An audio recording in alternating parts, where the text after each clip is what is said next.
ఈ సంవత్సరం మొదటి మామిడి పళ్ళండి. రాత్రి మా వారు మామిడి పళ్ళు తెచ్చారనమాట, చిన్న రసాలు. మా ఇంట్లో అందరం ఈ చిన్న రసాలకి పెద్ద ఫ్యాన్స్ అండి. మొదటగా దేవుడికి పెట్టుకుని, తర్వాత పెద్దలకు పెట్టుకుని పంచిపెట్టి, ఆ తర్వాత తింటాం ప్రారంభిస్తాం అనమాట అండి. ప్రతి సంవత్సరం కూడా ఈ సంవత్సరం కూడా మంచిగా మామిడి పళ్ళుని చక్కగా పంచుకుందాం అని అనుకుంటున్నాము.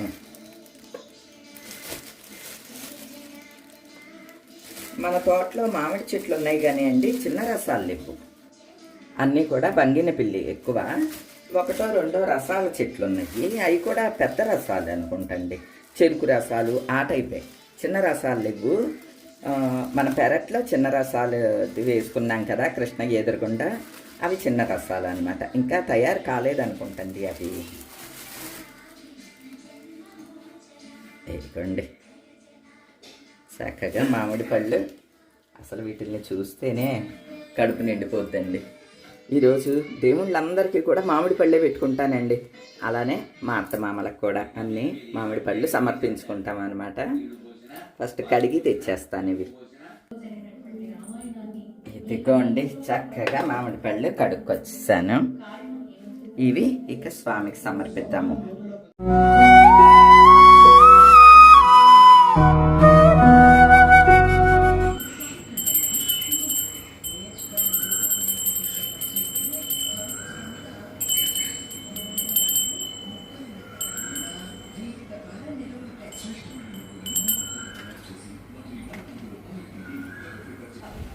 ఇదిగోండి కృష్ణయ్యకి, బుజ్జి కృష్ణయ్యకేమో పాలు, పెద్ద కృష్ణయ్యకేమో మామిడి పండు. మొదటిసారి మామిడి పండు పెట్టాను అనమాట. ఆయన చుట్టూ మామిడి పళ్ళేనండి. కృష్ణయ్య చుట్టూ మామిడి పళ్ళే. ఈ సంచులు కట్టినవి అన్నీ మామిడి పళ్ళు అనమాట. ఆయన తినగా ఆయన రుచి చూసినయే మనమండి తర్వాత తీసుకునేది. కృష్ణయ్య మన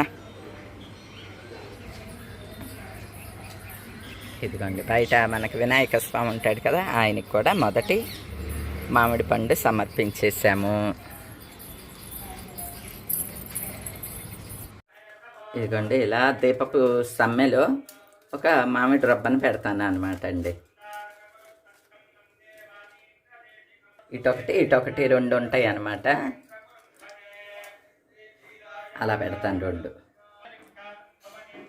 స్వామి వెంకన్న స్వామి తండ్రి,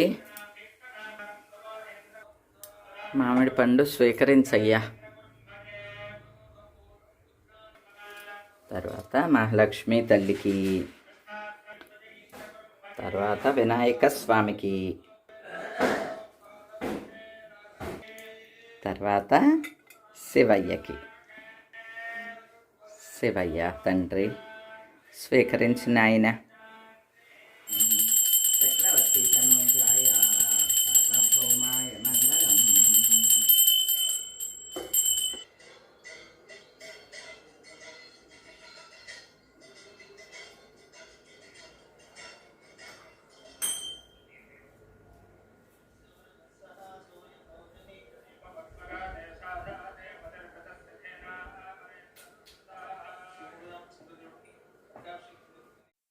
ఇప్పుడంటే మా పూజా మందిరాన్ని నేను ఇలా కట్టించుకున్నాను, కానీ మా పాత ఇల్లు అంటే ఈ ఆనంద నిలయం ప్లేస్లోనే ఉన్న పెంకుటిల్లు మా అత్త మామ ఉన్నప్పుడు కూడా పూజ గది ఈ స్థానంలోనే ఉండేదండి. ఇక్కడ పెద్ద జిల్లెళ్ళమూడి అమ్మగారి ఫోటో ఉండేదండి. మామిడి పండుని ఇలా ఇస్తున్నట్లుగా ఉన్న ఈ ఫోటో, ఇది ఒరిజినల్ ఫోటోలేండి. ఇదే పెద్ద పోస్టర్ తోటి పెద్ద ఫోటో ఉండేది పూజా మందిరంలో. మా అత్తగారు మామగారు ఇద్దరు కూడా జిల్లెళ్ళమూడి అమ్మగారి డివోటీస్ అనమాట అండి. ఆవిడ దారిలోనే నడిచేవారు. అంటే ఇప్పటికి కూడా బాపట్లలో జిల్లెళ్ళమూడి ఆశ్రమంలో అన్నదానాలు నిర్వహిస్తారు. చాలా బావుంటాయండి. ఎప్పుడన్నా వెళ్ళాలి అని అనుకుంటున్నాను. అంటే అమ్మగారి ఫాలోవర్స్ అందరూ కూడాని అన్నదానాలు చేయటం, ఇట్లా అన్నీ పంచటం ఇట్లా ఉండేదనమాట అండి. మా అత్తగారు, మామగారు ఉన్నప్పుడు కూడా అండి. ఇంట్లో అండి ప్రతిరోజు ఒక 20 విస్తళ్ళన్నా లేచేయండి. అంతమందనమాట. ఎవరో ఒకళ్ళు భోజనానికి రావటం అట్లానే ఉండేది. ఇక పళ్ళు, పలహారాలు పంచటం అయితే చెప్పనే అక్కర్లేదండి. అయితే అవన్నీ చూసి చాలా ఆనందపడేదాన్ని. తర్వాత ఇన్నాళ్ళకి నాకు అటువంటి అవకాశం భగవంతుడిచ్చాడు అని అనుకుంటానండి నేను. ఎందుకంటే మనకి ఆ కోరిక, ఆ సంకల్పం గనక ఉంటే అందరికీ ఇవ్వాలి, ఇవ్వాలి అనే సంకల్పం గనక ఉంటే అది ఎప్పటికో అప్పటికి తీరతదండి ఆ కోరిక. అలానే ఇవాళ మామిడి పళ్ళు కూడా మొదటి దఫా మామిడి పళ్ళు కదా! అత్తయ్య గారికి, మామయ్య గారికి కూడా పెట్టుకొని పళ్ళు పంచి పెట్టుకుంటామండి. మా అత్తమామల విగ్రహాలు పైన ఉంటాయి మీ అందరికీ తెలుసు కదండీ! పైన హాల్‌లో ఉంటాయన్నమాట. ఏమన్నా పెట్టాలి అనుకుంటే అక్కడికే వెళ్ళి పెడతాము. ఇగోండి మామిడి పళ్ళు అత్తయ్య గారికి చీర అన్నీ కూడా తీసుకొని వచ్చాం పైకి.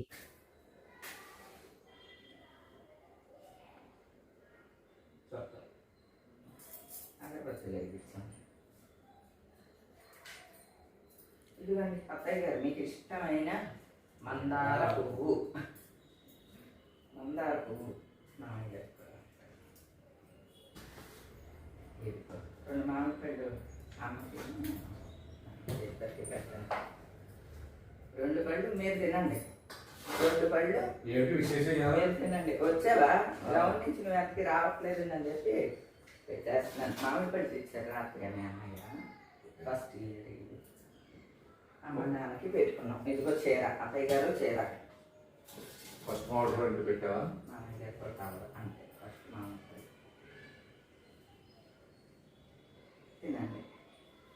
ఎంతో ఇష్టం కానీ షుగర్ తినకూడదు. అలాగే ఇలాగే తినేసేవాడు అత్తయ్య గారు. ఏం కాదు ఎక్కువేం కాదు కొంచెమే కొంచెమే అనుకుంటే తినేసేవాడు.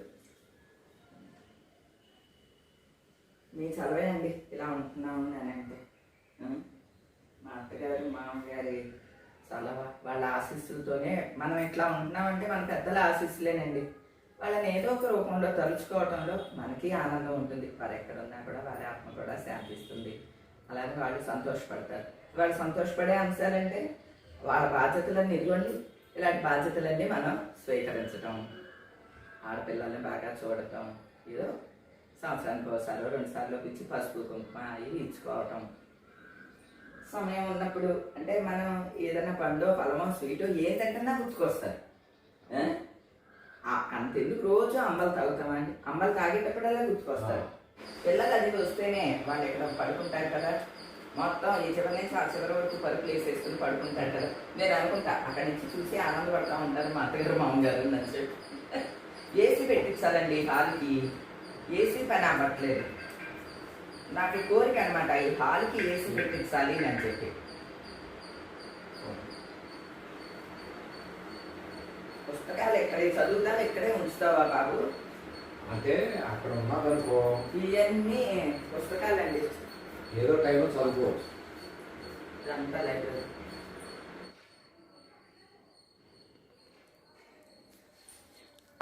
ఇదిగోండి ఒక కాటన్ చీర పెట్టాను అత్తయ్య గారికి అన్నట్టు. ఒక చీర పెట్టుకున్నాను. మామయ్య గారికి ఏం లేదు టవల్ పెట్టి అంతే ఓ టవల్ పెట్టేశాను. మామిడి పళ్ళు పెట్టుకున్నామండి ఈరోజు మొదటిసారిగా పెద్దలకు పెట్టుకున్నాము. ఎందుకండి స్వామికి స్వామి స్వీకరించిన ఆయన ఈరోజు స్వామికి నైవేద్యం ఏంటో తెలుసా అండి? టమాటా పప్పు, కొబ్బరి మామిడికాయ పచ్చడి, అప్పడాలు, అరటికాయ వేపుడు, నెయ్యి వడ్డించాను, పెరుగు. ఇదన్నమాట.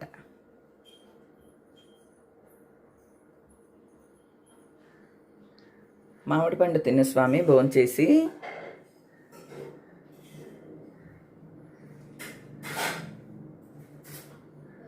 తింటానన్నాడండి స్వామి.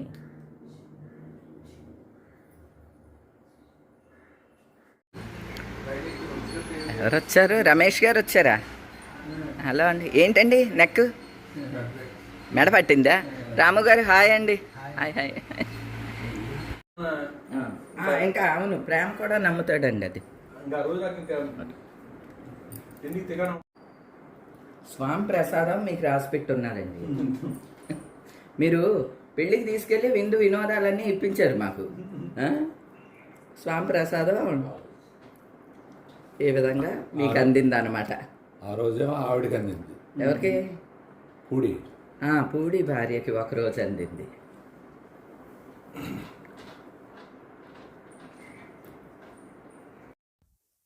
ఈరోజు మా ఫ్యామిలీ ఫ్రెండ్స్, మా మరిది గారి స్నేహితులు రమేష్ గారు రాజమండ్రి నుంచి వచ్చారండి. మీరు గుర్తుపెట్టుంటారు. హరిద్వార్ వెళ్ళింది వీళ్ళ ఫ్యామిలీ మేమేననమాట అండి.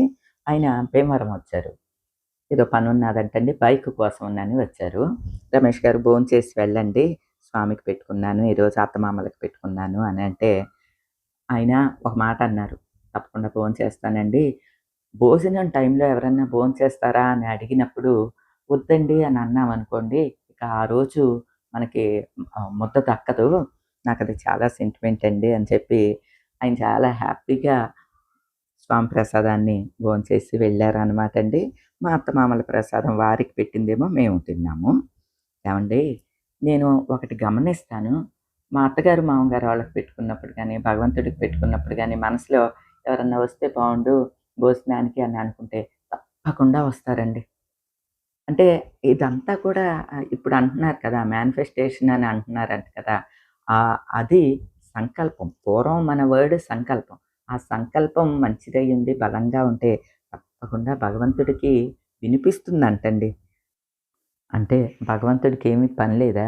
ఇవన్నీ వింటూ ఉంటాడా? ఇయర్ ఫోన్స్ పెట్టుకొని వింటూ ఉంటాడా? ఇలాగా ఎకసెక్కంగా మాట్లాడే వాళ్ళు కూడా ఉంటారండి. అంటే భగవంతుడు వింటాడు అనేది కాదండి ఇక్కడ. మనం ఏది తలిస్తే అదే అలాగ తరంగాలుగా మారి మళ్ళీ మనకే అందుతా ఉంటుందనమాట. ఇది సైంటిఫిక్‌గా కూడా రుజువైన విషయమే కదండీ! అందుకనే మంచి తలంపు, మంచి మాట మాత్రమే మాట్లాడండి. ఆ చెడుని, నెగెటివ్‌ని దగ్గరికి తీసుకోకండి. అది మీ చుట్టూ వ్యాపించేసేస్తది అని చెప్తూ ఉన్నారు చూడండి. అది సైంటిఫిక్‌గా కూడా నిజమేనండి. నాకైతే అండి నేనిది 100% నమ్ముతాను. భగవంతుడిచ్చిన ఈ జీవితాన్ని చక్కగా అంతో ఇంతో మంచితోనే నడపాలి అనేది నా సిద్ధాంతం అండి. దానికి భగవంతుడు మనం ఎలా అనుకుంటే అలానే సహకారం అందిస్తాడండి. నేను ఆళ్ళని కొట్టేయాలి, ఈళ్ళని కొట్టేయాలి అని అనుకుంటే మనల్నే కొట్టేస్తాడు. వాళ్ళు బావుండాలి, వీళ్ళు బావుండాలి, అందరూ బావుండాలి అని అనుకుంటే మనల్ని బాగా చూస్తాడు. ఇది నేను 100కి 100% నమ్మే సిద్ధాంతం, ఆచరించే సిద్ధాంతం అండి. ఏది ఏమైనా అండి, భగవంతుడి దయ మన మీద ఉండాలి అంటే, మన ఆలోచన, మన బుద్ధి సక్రమంగా ఉండాలండి. ఎందుకంటే, బుద్ధి కర్మానుసారిణి అని మన పెద్దలు ఎప్పుడో చెప్పారండి. ఇప్పుడు పెద్దల మాట మనమేమి వింటలేదు కదండీ! గూగుల్‌లో కొట్టి చూడండి. ఇదే మీనింగొస్తది. పాజిటివ్‌గా ఆలోచిస్తే పాజిటివిటీ వస్తుంది. నెగెటివ్‌గా ఆలోచిస్తే నెగటివిటీ వస్తది. అదంతా కూడా మన బుద్ధిని బట్టి, మన ఆలోచనని బట్టి ఉంటుందనమాట. నేను ఇవన్నీ కూడా బాగా నమ్ముతానండి. అంతో ఇంతో నా వీడియోలు ఫాలో అయ్యే వాళ్ళకి కూడా ఆహ్, ఆ మాట చెప్పాలి అని అనిపిస్తది. ఇప్పుడంతా ఏమన్నా మంచి మాట చెప్తే మొళ్ళ కర్రిచ్చుకొని కొట్టేస్తున్నారు కదండీ! అందుకనే ఎవరికాళ్ళు భయపడి ఏమీ మాట్లాడట్లేదనుకోండి. కానీ ఏది ఏమైనా కూడాని లైఫ్‌లో ఇవన్నీ ఒక పార్ట్ అండి. అంతే. ఏవండీ ఆశీర్వదించి ఎళ్ళింది చూడండి. ఇప్పుడు ఇస్తే తీసుకుంటారా ఆశీర్వదించుకుంటే ఎలా ఉంటుంది?